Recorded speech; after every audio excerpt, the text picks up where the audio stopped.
Robert from Roughchild. I'm here with Vicky at the bike shed.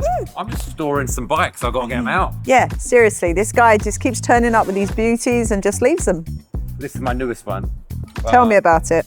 So, customer owned the bike, and the cool story about it is that his friend built it previously, delivered it to me as a bit of a wreck. I've got this awesome cafe racer. I'd love it for you to give it the treatment. Yeah. My friend has since passed, so he can't fix it. That's awesome. Yeah. I mean, I love it. It's got some really, those clocks are gangster. Everything you do is always beautiful, and you can always, like, I'll see one come down the street and I'm like, another one of Rob's. Honestly, I'm starting to like drink the Kool-Aid because I look at it and I love it. Yeah. Because it was an evolution. Every one, you try a bit harder and you do something different. Yeah. You made a new part. And on this one, we've got the new exhaust. Oh. Ooh. That's a little collab jobby with That's man nice. exhaust. Okay, that's nice. Are you doing collabs? Yeah, little What's collab. happened? The world has gone crazy. Collab. Like, woo. I admired them from afar. Okay. As you do in that very British way. Yeah, no, I liked them, but I just didn't like what you could buy off the shelf. So I was like, "Look, I'd love to buy your stuff, but I can't because you don't make it." And he was like, "Well, we'll make it for you." That's the difference. The one instruction with the bike was to make it punk rock.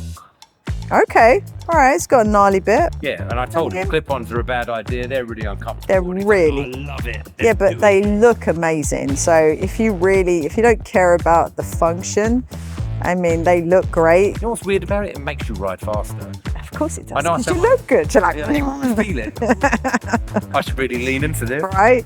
I remember when I had clip-ons on my Sport Classic and they were really, really low, and I used to get arm pump every time, and I put a tiny riser on it, completely changed it. Tiny riser. Arm pump, Yeah. like Popeye. Yeah, like ankles. And literally a little riser changed the whole thing for me. But I love that flat bar look. It's so cool. And with this across here, I mean, everything just looks classy. Yeah. It's annoying because everything you do does look classy. Oh, thank But God, it's gonna get a big head. But yeah. It's on 17-inch wheels, which is quite strange for a BMW. Yeah, And then we've got some meaty rubber on the back. totally. And we love Avod Spirit ST tyres. You know, the guy that was building my wheels for me refuses to build my wheels for me anymore Why? because I'm too hard. I had a full falling out with the guy. Why does that not surprise me? You're particular. Yeah, particular, but like build the wheel. You're a wheel builder, right? Yeah. Got a new wheel builder. Okay. Oh, which led me to develop. It's not on this bike because this was one of the last set that he built me. But I went off and I've collaboratively with my machinist, we've designed a new rear wheel. But it's got an offset on it, so you can put much wider rim on it than you're supposed I to like on a that. BMW. Yeah, no, that works. I mean, yeah. Got some O-lins on the back, which are disguised with these billet aluminum hats. So Yeah. I'm thinking I might start selling them too. I was quite surprised by that. What's the meaning of the hats? Like, is it just for look? BMW did it, Okay. but they did polished ones. And Okay. they were like a bit tinny. Okay. So You were as like, ever, I'm trying to pay homage to what we like. yeah. And what's better than O-lins that are like the sky? Hey, hidden O-lins. I mean, that is gangster. That's when you know you've made it. Like when you hide your O-lins, it's like, yeah, big time now, big time. Trying. But it's quite low too. Like It's very low. how long Yeah. is your leg? I mean, yeah, I'll definitely be able to swing the leg over that. I mean, that's. Straddle that neck. You want me to straddle? Oh, don't anyone take a photo of this. But actually, I fit this really well. How tall are you? 5'4". Amazing. I mean, yeah, How comfy is that seat? that's a really comfy seat. God, it looks Seriously. comfortable. I mean, this is going to be fun. Have you guys seen this dial? You need to zoom in on this dial. It's absolutely beautiful. This is pure class. All right. Or does the dentist need me to warm it up and run it in for him? Definitely. I mean, it's one of the first bikes I can actually put my feet on the ground. This is down to Palm Springs, so you could ride All right. there, really. Take it to Palm Springs. I think Palm Springs, nice trip. Sweet, and maybe you can do me a nice little tooth job while I'm there.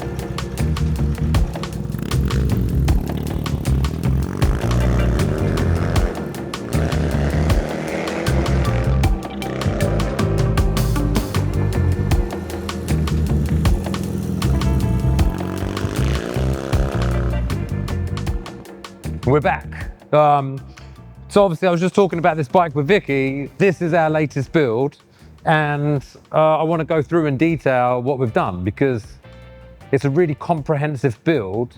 And being like black on black cafe racer, you lose so many of the details when you zoom out. And when you zoom in, you realize like how much has gone into it. So we're gonna start at the back. The brief with this bike was to be very like as punk rock as possible. We're gonna ride from home to the office. It's a half-hour ride. We're gonna do it as fast as possible.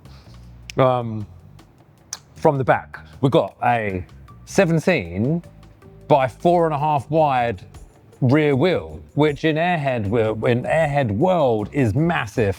Got a 150 wide Avon Spirit ST tire, and we've done it by offset drilling the rim and offsetting it, and then moving the whole drivetrain over to get the wheel in the center of the bike.